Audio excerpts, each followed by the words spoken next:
낚시를 정말 좋아하는 한 회사원이 있습니다.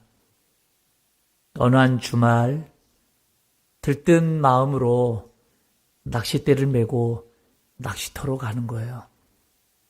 얼마나 갔을까? 넓은 저수지에 도착을 했어요. 그곳에서 낚싯대를 들이우고 낚시를 하는데 얼마나 신났는지 옆에 낚시 금지라고 적혀있는 푯말도 보지 못한 채 열심히 낚시를 합니다. 미끼를 끼우고 그리고 낚싯대를 물에 던져놓고 들뜬 마음으로 기다리고 있는 거죠. 그때 마침 불법 낚시꾼들을 잡기 위해서 출동했던 경찰관이 다가오는 거예요.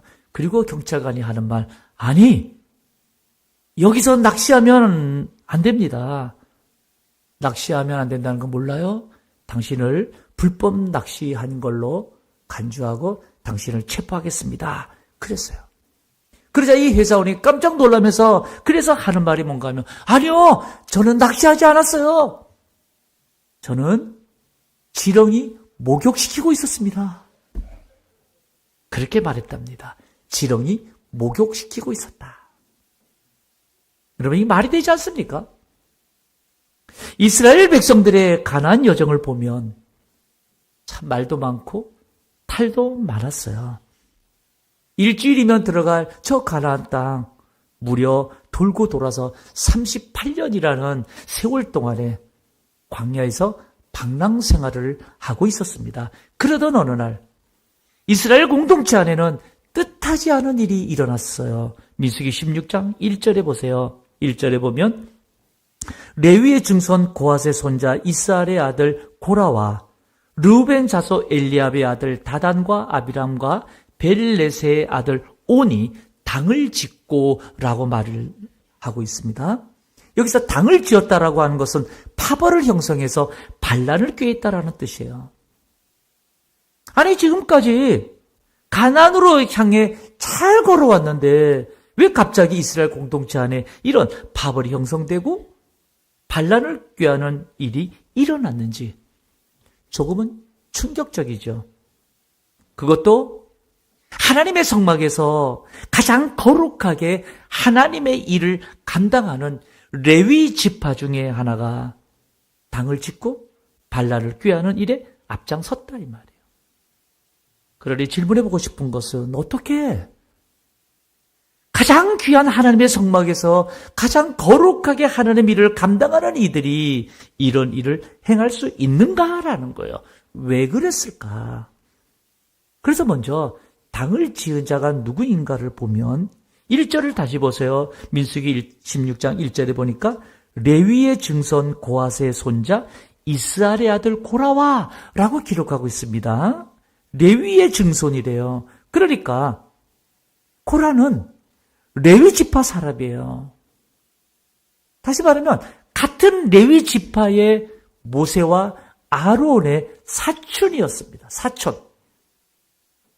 모세와 아론의 사촌인 고라가 왜 당을 지어서 지금 모세를 거역했을까 이 말이죠.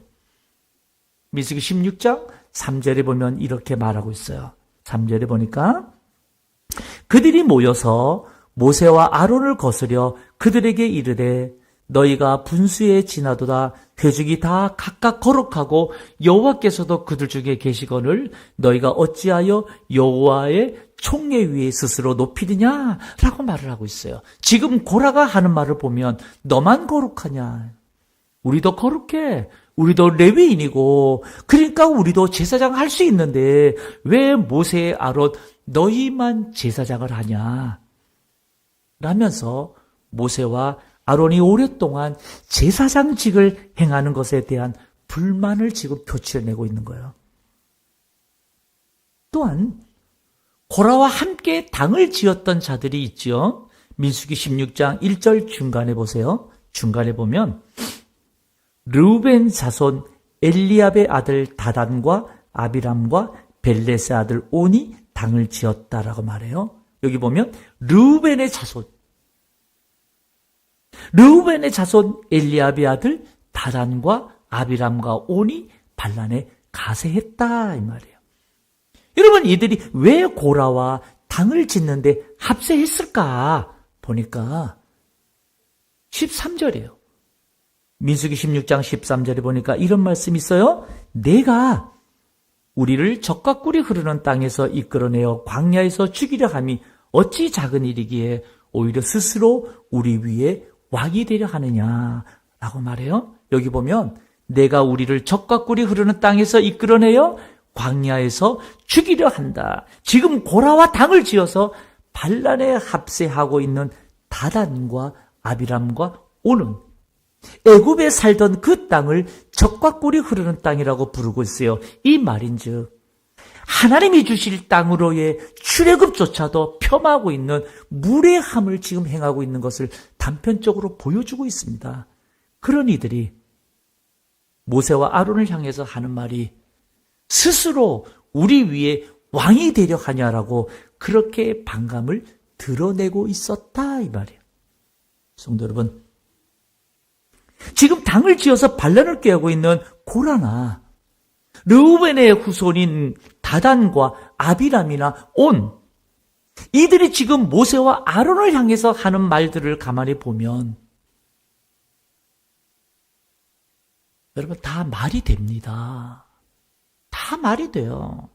다 일리가 있어요. 마치 낚시 금지 구역에서 낚시하다가 걸려도 나 지렁이 목욕시키고 있었다라고 말하는 것처럼 다 말이 된다 이 말이에요. 고라만 해도 그래요. 여러분, 고라는요 레위 사람이에요. 모세와 아론도 레위 지파 사람이에요. 모세와 아론이 레위 지파 사람이기에 제사장이 될 수 있었다면 고라도 레위 지파 사람이기에 마찬가지로 제사장 될 수 있는 것 아닌가요? 나도 레위 지파 사람인데 나도 제사장이 될 수 있지 않느냐라고 하는 말이 되는 거예요. 르우벤 지파 사람 다단이나 아비람이나 온도 마찬가지였어요. 르우벤 지파는 여러분 이스라엘의 12지파 중에서 장자 지파입니다. 야곱의 12아들 중에서 르우벤은 맏아들이에요. 첫째 아들이었어요.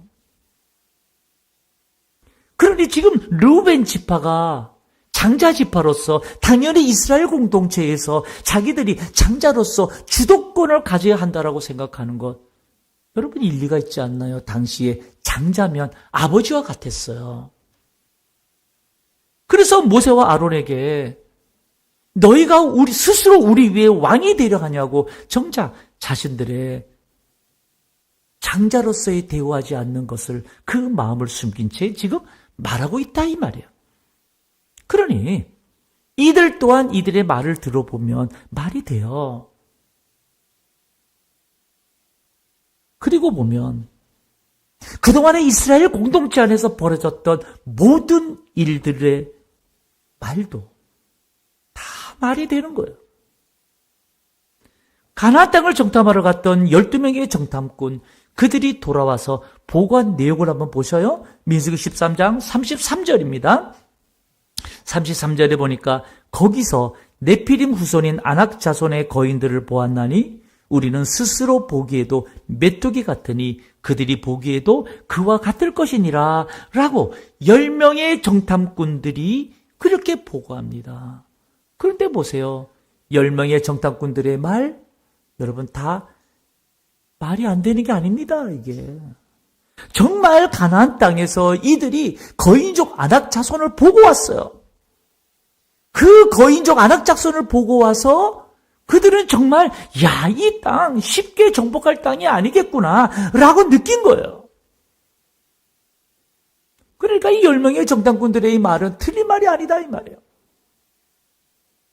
그런데 여호수아와 갈렙 역시 그들이 한 말이 뭡니까? 민수기 13장 30절이에요. 30절에 보면 우리가 곧 올라가서 그 땅을 취하자 능히 이기리라. 그 땅은 하나님이 우리에게 주신 땅이니까 나가서 싸우자. 분명히 하나님이 이기긴 하신다. 그러니까 믿고 나가자는 거예요. 여러분, 이 또한 말이 되지 않나요? 믿음으로 나가자는데. 이스라엘 백성들을 보셔요. 10명의 정탐꾼들의 그 소리를 듣고서 이스라엘 백성들 밤 밤새 장막에서 여러분 울고불고 난리가 났어요. 울고불고 난리를 피운 백성들의 사정도 들어보면요, 다 말이 돼요. 말이 안 되는 건 하나도 없습니다. 문제는 왜 다 말이 되는데 그 말 되는 일로 인해서 이스라엘 공동체가 여러분 혼돈에 쌓이고 그 결과가 다 다를까? 그 결과가 왜 다 다를까? 여러분, 오늘날 우리 한국 교회도 한번 보십시오. 마찬가지예요. 교회 안에서도 수많은 성도들이 하는 이런저런 말들이 있어요. 그런데 한결같이 그 어떤 상황, 그 어떤 형편에서 그 어떤 말을 하든지, 그 누가 무슨 말을 하든지, 그 하는 말들은 다 말이 돼요. 틀린 말이 하나도 없습니다. 문제는 다 말이 된다는 게 문제예요. 천하의 여러분 불평, 불만, 험담하는 성도들이 하는 말일지라도요, 다 말이 다 됩니다. 일리가 다 있어요. 그런데 그 말이 다 말이 되는 것 같은데 정작 하나님은 그게 아닌 모양새예요. 왜 이런 말씀을 드리는가 하면 오늘 본문에 보면 다 말이 되는 말 같은데 하나님의 평가가 다르다 이 말이에요. 30절 보세요. 30절에 보면 만일 여호와께서 새 일을 행하사 땅이 입을 열어 이 사람들과 그들의 모든 소유물을 삼켜 산채로 스올에 빠지게 하시면 이 사람들이 과연 여호와를 멸시한 것인 줄을 너희가 알리라. 31절 그가 이 모든 말을 마치자마자 그들이 섰던 땅바닥이 갈라지니라 라고 기록하고 있어요. 지금 하나님께서 고라와 그의 일당들을 통상적인 죽음에 이르게 하지 아니하시고 땅이 갈라지게 함으로써 이들을 하나님 심판하심으로 보여주셨죠. 그러면서 하나님은 이들의 말을 여호와를 멸시한 것인 줄로 너희가 알라고 이들의 했던 일이 하나님을 멸시한 것으로 하나님이 평가하고 계셨던 거예요. 여러분, 이 상황이 이상하지 않나요? 분명 말이 다 돼요. 다 일리가 있어요. 그런데 그 말에 대한 결과는 왜 하나님께서 이렇게 하셨을까라는 거죠. 여러분 기억하세요. 그 이유는 신앙 공동체에 세우신 하나님의 영적 질서 때문입니다. 하나님의 영적 질서. 이스라엘 공동체는 여러분 하나님으로부터 선택받은 신앙 공동체입니다. 신앙 공동체라고 하는 것은 하나님이 세우신 공동체라는 거예요. 하나님이 세우신 공동체라고 하는 것은 그 속에 하나님이 세워놓은 영적 질서가 있다는 거예요. 아무리 하나님께서 레위인을 구별해서 성전에서 주의 일을 하도록 하셨지만 레위 족속 중에서도 하나님은 모세와 아론 또 그의 아들들에게 제사장의 직분을 행하라고 하나님이 정하셔 놓으신 거예요. 그런데 고라는 우리도 거룩해. 우리도 레위인이야. 왜 너희만 제사장 하냐? 라고 얼핏 보기에는 말이 되는 말을 했지만 여러분 사실 그 마음속에는 왜 우리는 안 되고 너희들만 특별하게 제사장을 하느냐라는 하나님이 정해놓으신 직분의 경계를 인간의 욕심으로 넘어서고 싶었던 겁니다. 그러니 고라의 말이 겉으로는 합리적인 말처럼 보일지 몰라도 하나님이 정해놓으신 영적 질서를 무시하는 위험한 논리였던 거예요. 성전에서 일하는 것을 이들이 스스로 중한 일과 경한 일을 나누어 놓고 있었던 거예요. 여러분 고라는요 영적 평등이라고 하는 합리적인 말을 앞세우고는 있지만 그 말의 동기는 권력에 대한 욕심, 기득권에 대한 욕심이었던 거예요. 르우벤 지파의 다단과 아비람과 온 그리고 그들과 함께 동조했던 250명의 지도자 역시 여러분 장자 지파로서 왕처럼 자신의 기득권을 누리고 싶은 불만 세력과 결탁했던 거예요. 그래서 하나님이 이들의 행동을 하나님을 멸시하는 일이라며 징계하신 거예요. 가나안 땅을 압평했던 10명의 정탐꾼은 왜 징계를 받았을까요? 이 또한 마찬가지예요. 하나님이 세우신 하나님의 신앙 공동체에겐 믿음의 질서가 있기 때문입니다. 믿음의 질서. 믿음의 질서가 뭘까요? 하나님 신앙 공동체는 하나님 말씀에 순종하며 그 어떤 상황 여건에서도 하나님을 믿고 하나님의 눈과 하나님의 마음으로 세상을 봐야 한다라고 하는 신앙 공동체에 세워진 믿음의 질서가 있어요. 그래서 우리는 여러분, 우리 하나님을 믿는 이 신앙 공동체는 하나님만 바라봐야 되는 거예요. 하나님만. 그것이 믿음이요. 그렇게 하나님이 세워놓으신 믿음의 질서였던 겁니다. 사랑하는 성도 여러분, 우리 역시 서서히 저물어가는 올해를 마감하고 새해를 준비해 가고 있습니다. 우리 역시 교회라고 하는 신앙 공동체 안에서 수많은 일들을 하고 있고 수많은 말들을 하고 있습니다. 그런데 우리가 내뱉는 수많은 말들, 말이 안 되는 말은 하나도 없습니다. 하지만 말이 다 되는데 왜 우리는 이런저런 힘든 마음들을 토로하는 걸까요? 왜일까 생각해 보면 그 수많은 말 속에는 행여나 영적 질서를 무너져 있고 믿음의 질서가 무너져 있고 그래서 각자의 선에서 경계들을 넘나들고 있기 때문이 아닐까 생각해 봐요. 신앙 공동체 여러분, 우리에게는 하나님이 신앙 공동체 안에서 각자 내게 주신 역할이 있습니다. 목사는 목사로서, 장로는 장로로서, 권사는 권사로서, 집사는 집사로서, 성도는 성도로서 하나님이 우리에게 맡겨주신 이 직분의 역할, 여러분 높고 낮음이 없어요. 이 말인즉 우리가 서로 비교의식을 가져서는 안 된다 이 말이에요. 그렇다고 해서 여러분 영적 질서를 무너뜨리는 잘못된 평등주의도 옳지 않아요. 이 말인즉 우리가 주님을 섬기고 교회 안에서 우리가 함께 할 때 여러분 기득권이 있어서는 안 된다 이 말이에요. 오늘 우리는 직분자들로 하여금 내년에 일할 교회 조직을 임명했습니다. 이렇게 임명한 것은 이제 내게 주어진 이곳에서 우리 교회 공동체, 신앙 공동체 이 위에서 잘 섬겨달라고 그렇게 임명하는 거예요. 우리가 서로 부족함을 메워주고 연약한 부분을 섬겨주고. 그런데 여러분 교회들마다 힘들어하는 것이 뭐예요? 그 자리가 마치 내 영원한 내 자리인 것처럼 내가 힘을 쓰면서 기득권자가 되어버릴 때예요. 마치 내가 장자인데 나도 레위 지파인데 그러면서 자신의 욕심을 자신의 힘을 신앙으로 포장하고서 이 사람 저 사람에게 상처 주는 거야. 그러면 신앙 공동체 안에 여러분 갈등이 생기고 상처가 생기고 다툼이 생기고 그래서 영적 질서가 믿음의 질서가 무너지는 거예요. 그러면 교회가 아파요. 성도가 힘들어요. 바로 꼬날기는 교회의 주인은 주님이십니다. 이론적인 것이 아니라 실제로 하나님이 세우신 영적 질서예요. 교회의 주인은 주님이셔요. 주님은 오늘도 내 삶이 믿음으로 살아가기를 바라고 계시는 분이에요.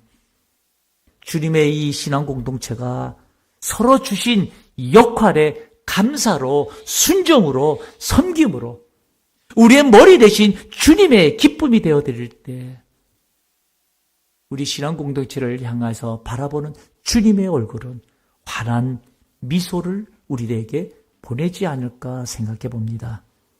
그러니 여러분 이제 2026년도 우리에게 이렇게 조직으로 임명했으니 여러분 이 한 해 또 충성해 주시고 잘 섬겨 주시고 부족한 것, 연약한 것 여러분 잘 서로 배려하면서 바로 이 아름다운 우리 신앙 공동체 만들어서 우리 이 신앙 공동체 속에서 생명을 얻는 자들이 많아지도록 내게 맡겨주신 그 자리에서 온 마음을 다해서 섬김의 종으로 부름을 받았다는 사실을 꼭 믿고 우리 내년에도 하나님이 주신 이 귀한 직분 잘 감당해서 우리 삶 늘 기쁨으로 늘 감사로 주의 일을 잘 감당해내는 우리 귀한 성도들 다 되시길 주님의 이름으로 축복합니다.